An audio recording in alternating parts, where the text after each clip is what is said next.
മറ്റൊരു മാധ്യമങ്ങളും തുടങ്ങുമ്പോൾ കേൾക്കാത്ത ഒരു ചോദ്യം എപ്പോഴും ദൃശ്യമാധ്യമങ്ങൾ തുടങ്ങുമ്പോൾ കേൾക്കാറുള്ളതാണ്, എന്തിനാണ് ഇനി ഒരു ചാനൽ കൂടിയെന്ന്. ചുരുക്കി പറയാം, നമുക്ക് പെട്ടെന്ന് നോക്കുമ്പോൾ രണ്ട് ധാരകളുണ്ട്.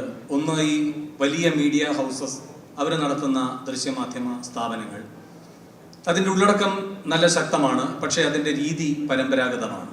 പിന്നീട് വന്ന പുത്തൻ തലമുറ ചാനലുകളുണ്ട്, അതിൻ്റെ അവതരണത്തിൽ നല്ല ഊർജമുണ്ട്, പക്ഷേ ഉള്ളടക്കത്തിൻ്റെ ഉൾക്കരുത്തതിനില്ല.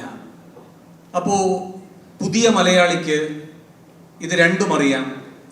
ഒന്ന്, എന്തോ നഷ്ടപ്പെടുന്നു, രണ്ടിലും എന്തോ ഓരോ ഘടകങ്ങൾ, പ്രധാനപ്പെട്ട ഘടകങ്ങൾ നഷ്ടപ്പെടുന്നു. അങ്ങനെ ഒരു ബോധ്യത്തിലേക്ക് പുതിയ മലയാളിയും എത്തിയിട്ടുണ്ട്. ഇതുവരെ ഈ ദൃശ്യമാധ്യമങ്ങളെ പിന്തുണച്ചിട്ടുള്ള 11ാമത്തെ ചാനലിനും അതുകൊണ്ട് തന്നെ അവസരം നൽകുന്ന മലയാളിയുടെ മുന്നിൽ ഒരു ചോദ്യമായുണ്ട്. ആ ചോദ്യത്തിനുള്ള ഉത്തരമാണ് ബിഗ് ടി വി. ഈ ഉള്ളടക്കത്തിൻ്റെ ഉൾക്കരുത്തും അവതരണത്തിൻ്റെ ഊർജവും ഒരുപോലെ കിട്ടുന്ന ഒരേ ഒരു സ്ക്രീനായിരിക്കും ബിഗ് ടി വിയുടെ.